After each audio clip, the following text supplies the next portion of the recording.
तो यार आप मानोगे नहीं, पर पृथ्वी पर जितने भी इंसान और सुपर हीरोज है उन्हें थॉर ने ही एक्सीडेंटली बनाया था। मतलब iron man, captain America, Hulk, doctor strange, Wanda, Spiderman सबको। अब हाँ, ज्यादा हैरान होने की जरूरत नहीं है, क्योंकि अगर आपने पहले भी मेरी वीडियोस देखी है तो फिर तो आपको पता ही होगा कि मैं किस बारे में बात कर रहा हूँ। पर अगर नहीं, ऑब्वियसली नहीं देखी होगी, तो यार इस वीडियो के बाद तुम शान से ये स्टोरी अपने दोस्तों को सुनाना, जिसमें यार इंसानों के जन्म से लेकर डायनासोर्स के अंत तक अपने थॉर का ही हाथ है। मतलब हाथ नहीं बल्कि हथौड़ा है। अब कैसे? तो चलो लाइक करने जैसे एक शुभ काम से इस वीडियो का शुभारंभ करते हैं। So without wasting time let's start. तो यार आज से बहुत टाइम पहले, मतलब तब जब पृथ्वी पर डायनासोर्स का राज हुआ करता था, तब 9 रियल्म्स में से एक नीदाबिलियर के पास दो बहुत ही पावरफुल गॉड्स आपस में लड़ रहे थे। और गॉड्स थे वो लड़ भी क्या, हाम रहे थे। मतलब ऐसे एक दूसरे के मुंह पर चांद बांध के मार रहे थे। अब उन्हीं गॉड्स में से एक गॉड ने एक उनु मेटल से बने चांद को दूसरे गॉड के मुंह पर मार दिया। अब गॉड का तो कुछ बिगड़ा हो या ना बिगड़ा हो, हर अपने चंदा मामा जी इसके बाद स्वर्ग को पधार लिए। मतलब उसके टूट कर टुकड़े टुकड़े हो गए। अब उन्हीं टुकड़ों में से एक टुकड़ा नीदाबिलियर में जा गिरा, क्योंकि जैसा कि मैंने कहा था कि वो गॉड्स नीदाबिलियर के पास लड़ रहे थे। अब जिस टाइम वो टुकड़ा नीदाबिलियर में गिरता है, तब कोइंसिडेंटली वहां से अपना हित्री यानी बोनो का राजा ऐसे मस्त रास्ते से जा रहा था। नहीं नहीं नहीं नहीं नहीं नहीं, ऐसा कोई सीन नहीं है, क्योंकि अपना हित्री एकदम सख्त लौंडा था।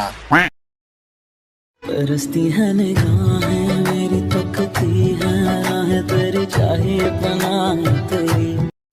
अब E3 सभी 9 रियल्म्स के उस टाइम के किंग यानी ओडिन को इसके बारे में इन्फॉर्म करता है। मतलब उसे लगता है कि शायद इससे कोई खतरा हो सकता है, इसीलिए वो उस टुकड़े को उठाकर ओडिन के पास ले जाता है और ओडिन उसे अपने एसगार्ड में ही रख लेता है। अब एक दिन एक हसीन शाम ओडिन अपने बाबू को थाना दिलाने। अबे साले। अब एक दिन एक बहुत ही ज्यादा पावरफुल तूफान एसगार्ड की तरफ बढ़ता है, लेकिन वो तूफान कोई आम तूफान नहीं था, बल्कि एक ऐसा तूफान था जिसका साइज लिटरली किसी गैलेक्सी से कम नहीं था। और जो सबसे ज्यादा हैरान कर देने वाली बात थी कि उस तूफान के पास अपने खुद का दिमाग था। अब जहाँ भी वो जाता है वहाँ पर धूल के अलावा कुछ भी नहीं बचता है, क्योंकि उसकी लाइटनिंग की पावर इतनी ज्यादा स्ट्रॉन्ग थी कि वो सिर्फ चंद सेकंड्स में प्लैनेट्स को डस्ट में बदल सकता था। अब उसका नाम गॉड टेम्पेस्ट था और उसका अगला शिकार एसगार्ड ही था। लेकिन एसगार्ड पर हमला करने से पहले उसे ओडिन का सामना करना पड़ता है, जहाँ पर ओडिन और उसका कई दिनों तक मुकाबला चलता है। और जैसे एक टाइम पर एक तूफान धीरे धीरे कमजोर होने लग जाता है, उसी तरह जब वो भी कमजोर हुआ तो ओडिन के दिमाग की बत्ती जली और उसने सोचा कि इसे एक ऐसे ऑब्जेक्ट में कैद कर देते हैं जिससे बाहर आ पाना नामुमकिन हो।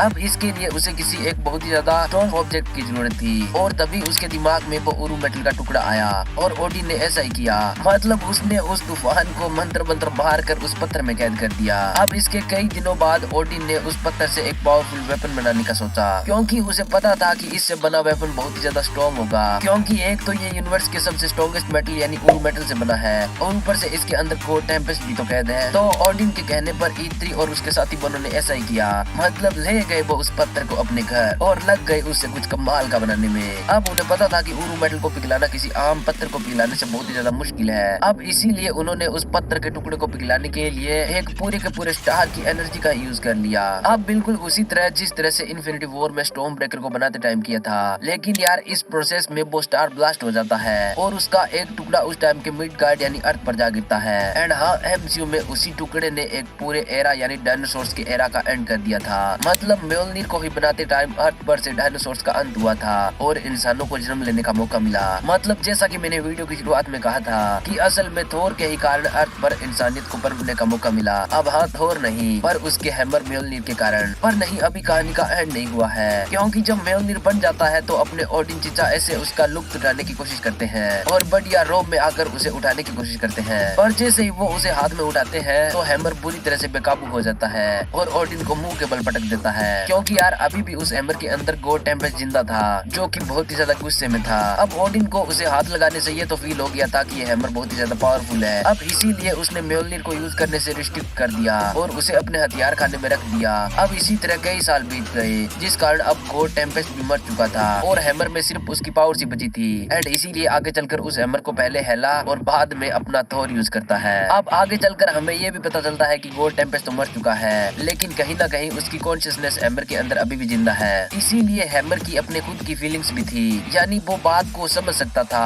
अब इसका एक बड़ा एग्जांपल हमें एमसीयू में भी देखने को मिला। मतलब यार थोर लव एंड थंडर में हमें दिखाया जाता है कि थोर ने म्योल्निर को ये कहा था कि वो जेन की हमेशा रक्षा करे। अब इसीलिए जब जेन कैंसर से मरने वाली होती है तभी म्योल्निर के अंदर की कॉन्शियसनेस उसे एक बार फिर से जोड़ देती है और जेन को भी थंडर की पावर्स दे देती है। अब अपना थोर कभी भी ट्रू पोटेंशियल में म्योल्निर का यूज नहीं करता है, क्योंकि उसे डर है कि इससे मैसिव कोलिजन हो सकता है, क्योंकि जिससे म्योल्निर को पावर्स मिलती है यानी गॉड टेम्पेस्ट, वो लिटरली प्लैनेट्स को अपने एक ही बार में डस्ट में बदल सकता था। तो यही पोटेंशियल म्योल्निर भी रखता है। अब यार जिस तरह से म्योल्निर के कारण इंसानियत ने जन्म लिया, क्या तुम्हें पता है कि उसी तरह से कैप्टन अमेरिका के कारण एमसीयू में मार्वल की एक बहुत ही ज्यादा powerful team fantastic four entry मारने वाली है। क्योंकि यार captain America the first Avenger में ही कुछ ऐसा हुआ था जिस कारण आज फैंटास्टिक फोर एमसीयू में एग्जिस्ट करते हैं। अब डिटेल में जानने के लिए तुम इस वीडियो को जरूर चेकआउट करना, जो कि तुम्हें इस वीडियो की एंड स्क्रीन में मिल जाएगी। बाकी बस यार इस वीडियो में इतना ही। अब अगर वीडियो जरा सी भी पसंद आई हो तो प्लीज यार इसे एक लाइक जरूर कर देना। बाकी चलो मिलते हैं इस नेक्स्ट वीडियो में।